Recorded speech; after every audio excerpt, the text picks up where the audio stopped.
Celtics Stuff Live.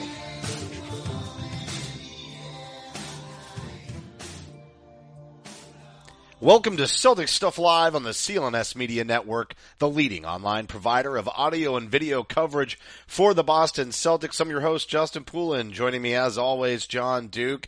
It is the offseason. John tried to slip up before the show started and say postseason. I said, wait a second, are we talking about the finals? No. Offseason, which kind of stinks because one game away. We broke it all down on the last show. Certainly don't need to rehash it for you, other than to say there's several topics we'll be talking about, which is pretty amazing at this point in the off season, because typically we're just talking about free agency and the draft, and we've got to kill about 3 to 3.5 months on that topic.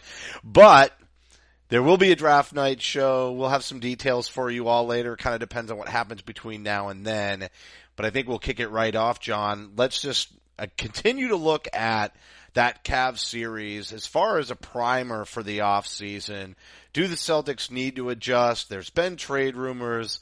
Is there anything that we saw in that Cavs series that says, hey, the Celtics got to get a little bit better or stand pat? You and I talked about it a little bit the last show. Mostly we were having trouble not being bummed about what I would consider to be a rather not so entertaining Game 7, and probably the rest of the NBA fan base felt the same way. But with that in the books, and a little bit of hindsight and a little bit of separation, as you can hear, the optimism is back in our voices, and we seem to have recovered from the loss. But I never felt good about it, but I also didn't think that they would ever get that far anyway. Do they really need to readjust, John, or you already know my vote, but do they need to readjust? Do they need to make changes? Or do they sit tight for next year with really only a couple of minor decisions outside of Marcus Smart to make this offseason? Well, I think it's, we go back to every year, up until this year, the Celtics have been positioning themselves for the giant move. And we knew that, they've had that one swing. We thought we had a good chance. Maybe we'll get Durant, maybe we'll get Horford, maybe we'll get, Gordon Hayward. And there was still talk about, Blake Griffin at this time of year last year. The Celtics, other than missing on Durant, they couldn't have done it any better here in the last 2 years. So now the question is, well, now you got everything you want. Now what do you do? Ryan Bernardoni, Danger Cart for the folks on the Twitter sphere, put his last post on Celtics Hub up and actually kind of talked what he thought the Celtics should be doing in this offseason. And he runs the gamut, of course. And I urge everyone to check that out. Obviously it's the primer for the season, off season. It's really the must read for the year. Kind of helps to frame where things are going for the Celtics. Does a great job with it every year. For me, you're right. We talked a lot in the last show about, really working around the edges of this. And then you talk about, well, how do you sustain this? And all the issues the Celtics have going forward and trying to pay everybody. That's the real problem here. Is it's not that the Celtics have, how do they get more talent? It sounds like the talent, I feel they've got enough talent right now if they all grow to their capacity. The question is, how do you keep them? How do you package them to stay together? Like the Patriots have always been able to do. They find the pieces that they want to hold on to long term, and they lock those pieces up, and they require them to sometimes take a little bit less in the process. But that allows them to go out and add more pieces around them to be a better, fully throated team. And I think that's what we're talking about is right now the core pieces are set in part for at least another year. What are you going to do about Rozier? What are you going to do about Morris, Baines, those types of players? And I think that's really the fundamental question. Maybe those pieces should be, look into something else, or maybe you just fold them into more roster pieces or just run it back. I think that, the choices behind where they go here in the next coming weeks, and months. It's going to be interesting because Ainge is going to have to make some real tough decisions. Does he lock up Marcus Smart for long term? Does he lock up, Rozier to an extension? They could even talk about an extension for Kyrie Irving. That seems pretty unlikely. So much is on the table, and this summer will really set the stage here for the next 2-3 years, depending upon how far Ainge wants to go in keeping this group together for 2019. I think Marcus Smart's probably the hardest decision just because of the fact that if he gets a good offer out there, I mean, obviously they'll give him the qualifier and then he's going to go search the market. And he says he's worth more than the 12 to 14 million, which I'm not even sure. See, what's really crazy about restricted free agency is if teams think that the Celtics will just wind up matching, they tend not to dance in these situations and it can drive somebody's number down. If Smart wants to make the big money, he needs to find a suitor soon, early in the process, and really make the move. But then there's the other fact that that money gets tied up with the team who's made the offer for a pretty extended period. So if they're really looking to make a splash, unless they're certain that the Celtics won't match, then they're likely not to make a big offer and tie up that money and wait for the Celtics to make their decision. Because if you do know one thing about Danny Ainge, he's going to maintain as much control over the situation as he possibly can, and that includes waiting till the very last minute to decide if they're going to match on Marcus Smart. And that alone is going to set a stage for his price to come down, in my opinion. Do you think Marcus is going to get the big dollars? Do you think he'll get one of those big offers? Because of what I just said, I think he's at risk, and I think he's going to end up sticking with the team. I think he might even just stick with the team on the qualifier. It could be that crazy. Some team could make a little bit of a flyer. I haven't really looked around. I know we'll talk about it between now and free agency. Need to look more at who's out there. The only thing I'll say is secondary to what I said. The only plan B for Marcus is that money goes out to the big players and not Marcus at the opening of free agency. And then a couple of teams who lose decide to throw some money at Marcus Smart and see if they can hit on a flyer. Yeah, and I think, I think that the first thing you got to look at there, what's the market, right? Who's out there that could really come out there and really take a big swing at a guy like Marcus Smart? And then, unfortunately for Marcus, the number of teams out there that are in a position to sign him are few and far between. Atlanta's got 29 million. Lakers have 58 million. Indiana's got 32. 22 with Philly, 20 in Sacramento. Do any of those teams sound like teams that should be going out and spending 15, 16, 17 million dollars a year on Marcus Smart? I don't think so. Possibly Philly on a team that can't shoot seems like a bad idea. The Lakers, we already know what they have for in terms of a focus. Maybe Indiana, they're somewhat close, but seems like there's some money that they could be using elsewhere. It just seems like for the Celtics, it just makes too much sense to sign the qualifying offer and move forward. I mean, the other thing to look at is, could they offer him a small, a short-term deal, with bigger money, 15 million over 2 years, 2 for 30 or something like that, where Smart's able to get the money he's expecting. He gets a little bit of balance there. On the same point, maybe the Celtics are able to, push him out 2 years. So he's back in the market at a time when he can actually cash in, but he also allows them to tie themselves over beyond Kyrie and beyond Rozier. If there's any fear that they'd lose one or both, I guess Smart, giving him that 2 year window allows them to kind of, maybe not worry so much. I don't think they're worried about Kyrie, honestly. I think Kyrie's happy about where he is.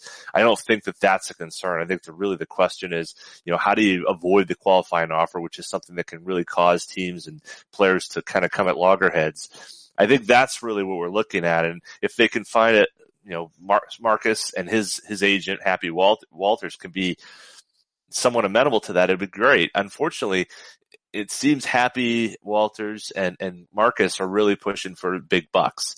And while, everyone's talking, it's all fine and good, I think they're going to go to market, as you had said earlier, and they're not going to find what they want. And unfortunately, it's going to be frustrating for Marcus because he's not going to get the big deal he's expecting. So let me ask you this question too, because we know it's a guard-heavy league, right? So people seem to be able to find guards, I don't want to say fairly easily, but just because of the way the game is played today, guards, you seem to be able to secure them. Right now, Marcus Smart obviously projects as point guard, shooting guard, at least in his height. I guess it's point guard because he's got some playmaking skills and he can't shoot, so there's no way you'd put shooting in front of guard as far as Marcus Smart goes. But here's the other thing. What about this switchability? We saw what he did with Porzingis, not this season, but the season before, and we've seen him play that wing position. Do you think he can market himself as that Swiss Army knife who could play the wing and point guard and somehow position himself in the market to get an offer because of that? Because I feel like guards other than otherworldly guards like Stefan, not Stephon Marbury. Yeah, see where that? Like Stephen Curry. I don't want to, that's otherworldly, right? He doesn't have a statue in China, but that's otherworldly. And, but outside of that, it kind of seems like that mid-range guard position, people look at Tyreke Evans. I just don't think they value it that much. He's got to kind of say, I'm a wing. I think you're right. I think his problem is going to be shooting, though. Like, for as much as everyone values the ability to defend, going 1 for 10 in Game 7 is not going to help his stock. That all the Boston Celtics needed were a couple jump shots, and they win that game. Marcus couldn't do it, and if I'm going to give $17 million in a market where everything is so tight and the salary cap is flattening out, and they're not going to have these great wild swings, maybe you need it for culture. I mean, I think it's less a question of Marcus with what he can do as much as on the court, as much as the kind of intensity and culture he helps provide. For the teams that are out there, Indiana kind of on the edge of those things. I mean, imagine a backcourt of Oladipo and Smart coming at you. That's pretty tough. That's a pretty tough defensive backcourt there. And, for a guy in Nate McMillan who he and Gary Payton terrorized the Pacific Division in the late 80s and early 90s with Gary Payton and he kind of just running roughshod over those teams. I think there's a lot to be said for that. But you still look at the shooting numbers. The shooting numbers on a Celtics team next year where you're not going to have to worry about shooting nearly the degree that many other teams will. You can get away with that. I mean, Iguodala's value in Golden State is probably so much higher than it is elsewhere because of the fact that he does things that other guys don't do, and he kind of fits in very seamlessly with what they need. When you have Klay Thompson and Steph Curry and Kevin Durant around you, the fact that you're not the greatest shooter in the world isn't going to make or break you. But if you're the second highest paid player in your starting lineup, as he would be in Indiana, Marcus Smart's in a much different situation. And so I hope his representation and he see that value, and say, look, take the QO, take a few less dollars. So I think in the long run, it's going to be more profitable for Marcus Smart to be a Celtic than to be anything else. Yeah, unless it's a starter position and he winds up really carrying a team, but that's a big gamble. I think you're right. I think he shows enough on the Celtics. He kind of is that sixth man. He's still young. Stick around one more year and really maximize it next year. That's probably the safest play, but you can follow Celtics Stuff Live on Twitter at CSL_tweetlive, as well as your host. That's me at CSL_Justin. That's him at CSL_Duke. The entire CLNS Media Network is at CLNS Media, Facebook.com/CLNS fans, and download the CLNS Media app for iOS and Android. Simply search CLNS Media in your app marketplace. Finally, the YouTube channel, youtube.com/CLNS Media for high definition, full length locker room interviews and the guard report throughout the season, the roundtable in your off season, as well as much other content and snippets from right here on Celtics Stuff Live. So, John, let's just talk about Gordon Hayward, a little brief one before the mid-break, and then we'll really hammer down on the draft and some of the plans that the Celtics may have, possibly trading up, etc. But Gordon Hayward goes under the knife or into laparoscopic, whatever might up being the procedure. Very similar to what Kyrie Irving went through, although for different reasons. I think this was all planned as part of Hayward's rehab. Some irritation there apparently, but they wanted to get the hardware out of there, the screws. Both of them getting that done and supposed to be ready for training camp. Hopefully no setbacks when the year begins, but looked like it was successful. Everything kind of on plan, except for John, you and I had a different plan for our buddy. We thought he'd be back for the postseason. We won't pine about what may have been on the show if he had met our timetable, but seems like he's on a fair timetable for the Celtics, and he'll be ready to start next year. Yeah, I mean, I think this is actually a really positive thing. The fact that, apparently everything is healed properly, ready to go. And, the fact that, that he's working out enough that there was some irritation in there, and they said, look, it's on, let's get this hardware out now, use the time now. So he's fully healthy, back in not just doing basketball activities, but he was playing one-on-one up until, this stuff was going out. So there's a lot going on there that really leads you to think that, Gordon, there was another month of the season, he'd been out there. Oh well, so what? You're right. I'm still not over it.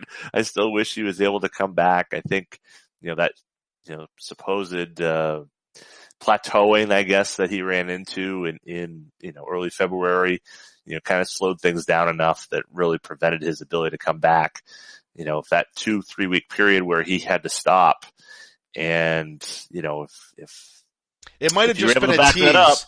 It might have just been a tease, too, if he was experiencing this irritation during rehab. Even if he hadn't had the plateau and everything had progressed on our timetable, he still might have wound up experiencing some inflammation during the postseason and not been able to make it anyway. I mean, everybody said typically not coming back the same season, but nobody wanted to really rule it out, except Brad Stevens continued over and over to try to rule it out on us, and we weren't having it. We were not having it. We fought that tooth and nail, but we did lose that. The other thing that's kind of funny is, that surgery just kind of brings Hayward back to the forefront, especially with the Celtics season ending.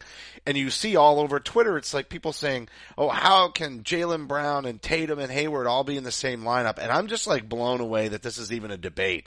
It is so clearly everything that the Celtics wanted to do. Athleticism, switchability, Tatum can play the 4, Hayward can play the 4. I think the reason people are saying that is because they're still thinking old school lineup, like Horford can't play the 5, which I think you put your 5 best players on the floor. It's going to be Kyrie, it's going to be Brown, it's going to be Tatum, it's going to be Hayward, it's going to be Horford. I don't think there's any question, and people wondering how they're going to do that, it's just mind blowing to me. And I'm not just talking about non-Celtics fans on Twitter. I'm talking about the pundits.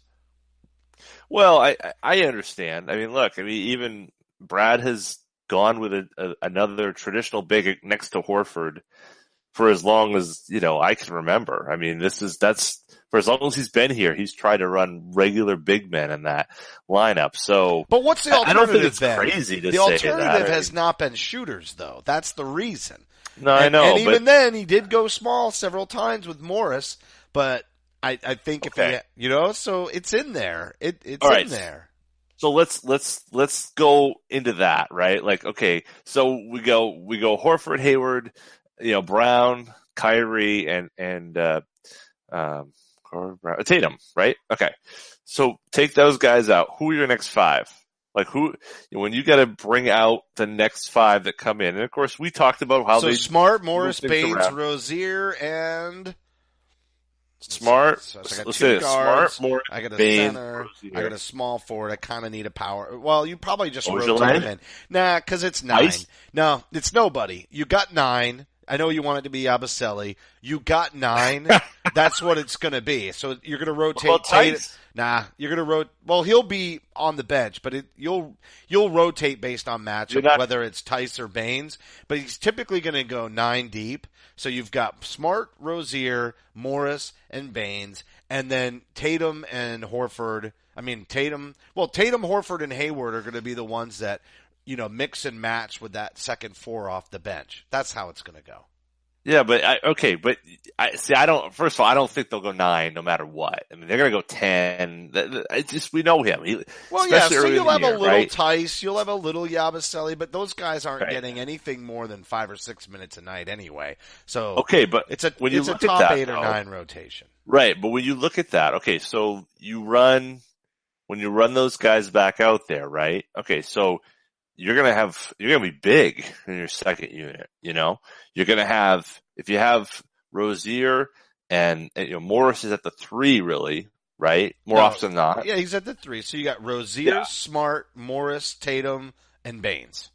Well, okay, And Morris don't and throw Tatum in there. kinda, Don't. no. I know you're trying to mix and match them, but I'm just trying to say, like in You don't terms think of he can play the 4 no. in a bench? No. Stop. What I'm saying is you're trying to mix them and say how they'll end up kind of. I'm just saying like the next 5. Like who's the next 5? Like That's not how the game's played. well, though. but you're gonna have those guys on court at some point, whether they're with somebody else or with somebody like. Those 10 minutes are going to occur a half, right?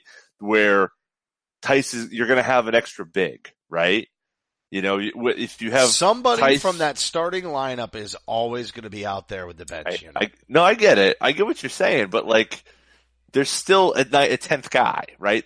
Whoever that 10th guy is, but see, you're going to be big. The 10th guy does not dictate how you put your 5 starters out on the floor. No, I know that, but what I'm saying is that you're introducing players who aren't shooters or who have different characteristics. And so, yeah, they'll do what they do. And, you'll probably build more around the shooting of whomever is out there, but you're going to start a very small spread lineup, right?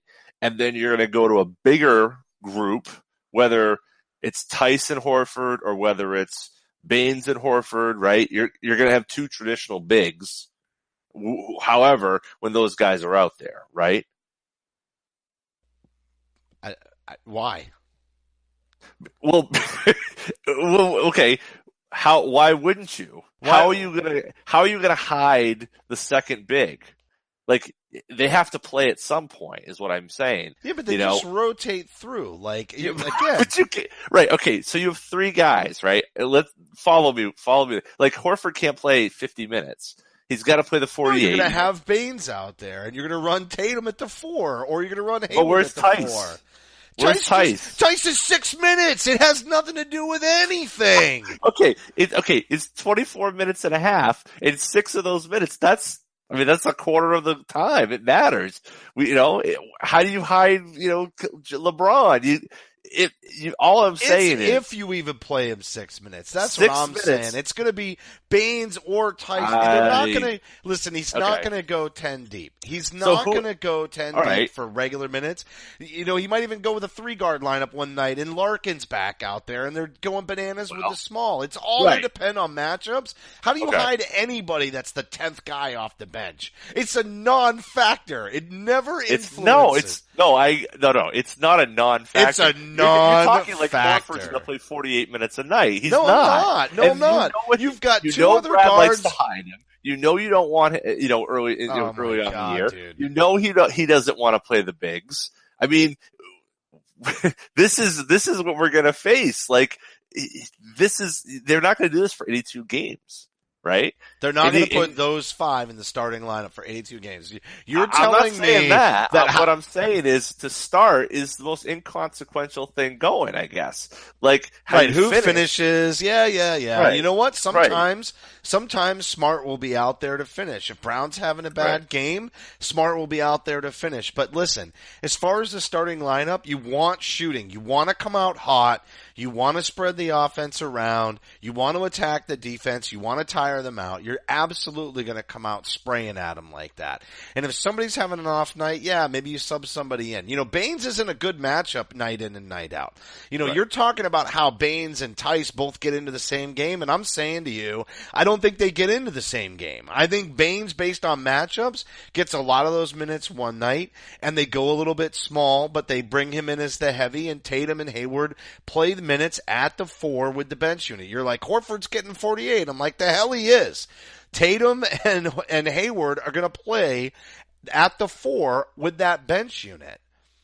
And sometimes Morris.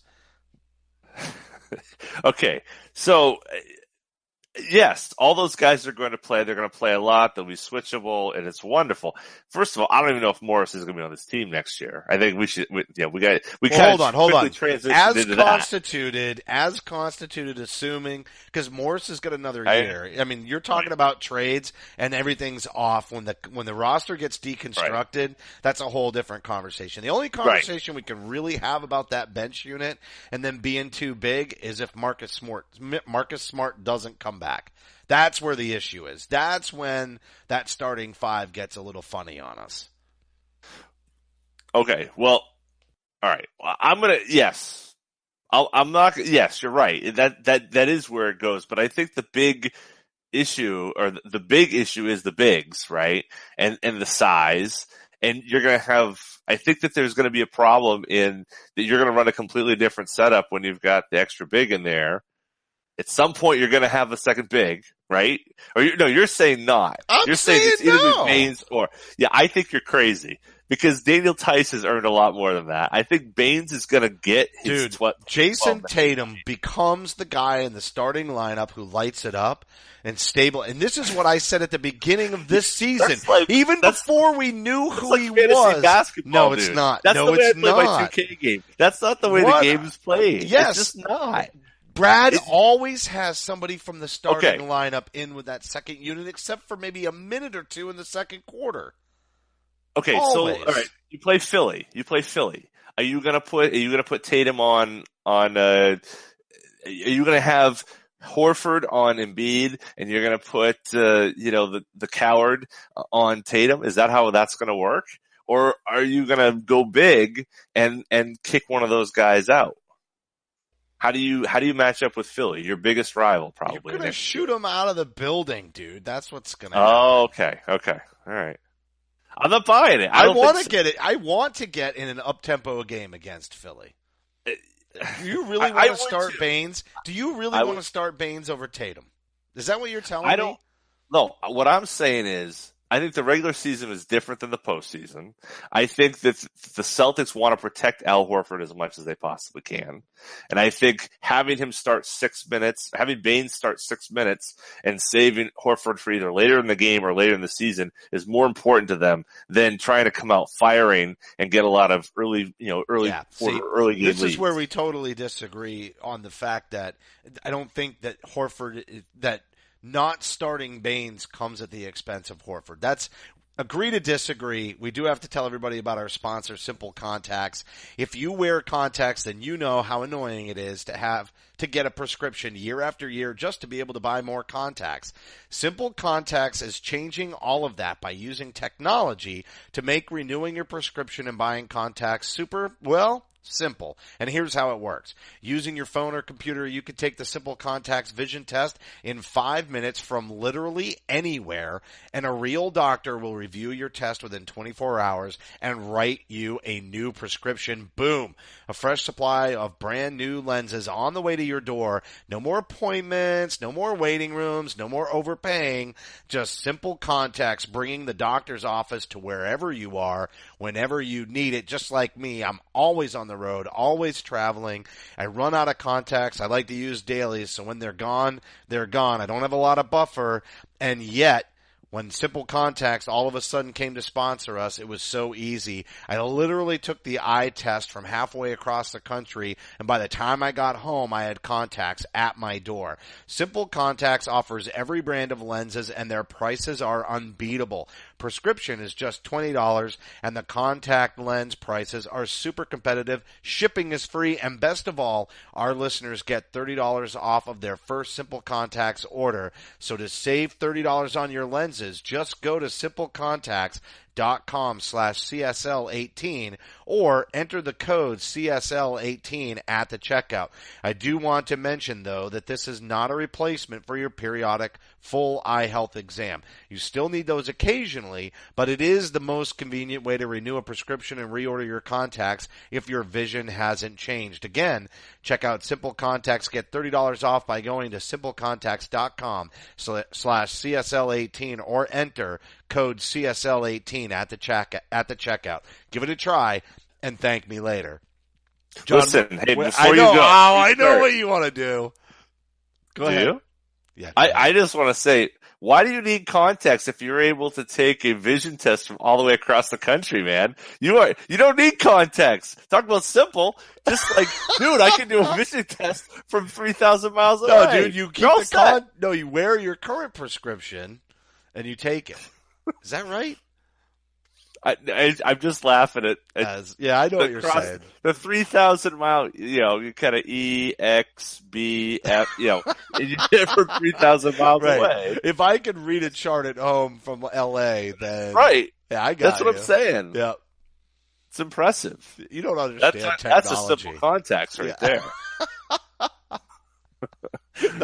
Anyway, all right. So we're gonna table the rotation conversation because the rotation conversation is going to permeate the entire offseason. This is going to coming back. And it's the same argument. You know what's so funny is things don't change much. As much as this season changed everything, it's the same damn conversation that you and I were having when the year started.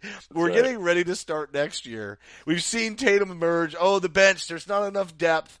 And I just want you to know you were wrong because we suffered 2 major injuries and still made it to Game 7 of the Eastern Conference Finals with the lack of depth that you so described. And Shane Larkin was out as well. So I'm just telling you, you got to be a little bit more open-minded to what I'm saying, John.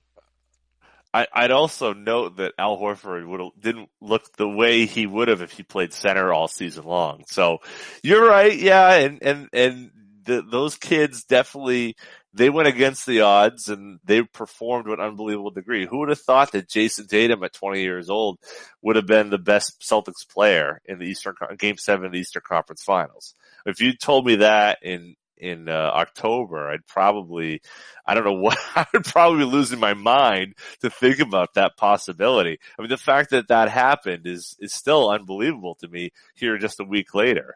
So, yeah, you're right. If I had known those things. Wait, can you say that again? If I had known those things. No. The thing before that.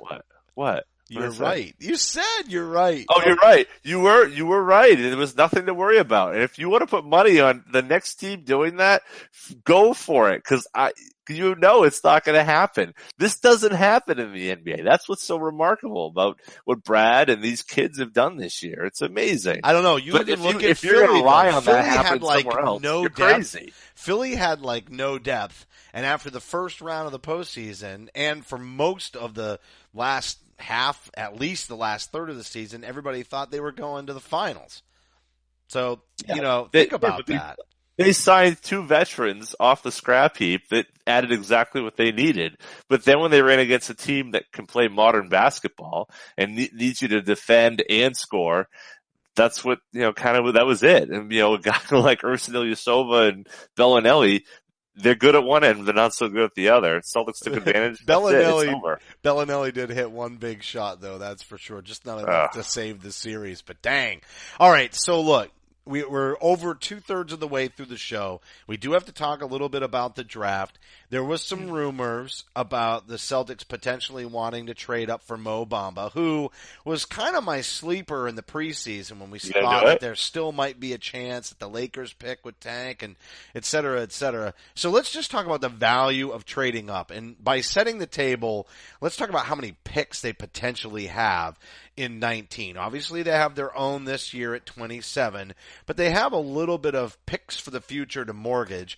I'm just not sure that they have room in the rotation either. I'm almost a fan of rolling these picks back because of what we described at the beginning of the show, which is a simple fact that they don't have the money to bolster their bench and hold on to all of this top-tier talent that's coming up either through youth or in free agent acquisition or in trades in the case of Kyrie Irving. So, yeah, there might be some consolidation moves coming, but just from a numbers game, it makes sense that at some point they're not going to be able to get the Marcus Morrises. They're not going to be able to get, well, they might be able to still get a Baines type of player, but you know where I'm going. That depth, there's going to have to come from a youth movement, and you'd like it to be first-round picks and not second-round picks. However, they could look for somebody at that 5 spot, somebody like Bamba, they're not going to trade up to get Ayton. They're not going to get that high. But they have potentially, they have their own pick next year. That's obviously going to be in the 20s, late 20s, maybe even 30s, hopefully. Maybe 30, 32. Memphis, the Kings, and the Clippers. Now, the Kings they definitely get. Memphis is top 8 protected. Well, right? No, not necessarily.